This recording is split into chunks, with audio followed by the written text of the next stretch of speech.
Hello friends, welcome to our channel. HS পরীক্ষার ক্ষেত্রে email রাইটিংয়ের জন্য কিছু সাজেশানস প্রোভাইড করা হলো। তো এর বাইরে আশা করি আর কিছু আসবে না। তো এখানে 10টা মতো কোশ্চেন দেওয়া রয়েছে। তো এগুলো করলেই ইনাফ, 100% কমন আসবে এটা থেকে।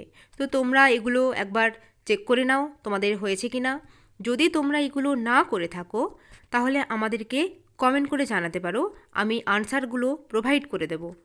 তো থ্যাংক ইউ, তোমরা ভালো করে পড়তে থাকো, শেষ মুহূর্তের প্রস্তুতি যেন তুঙ্গে হয়।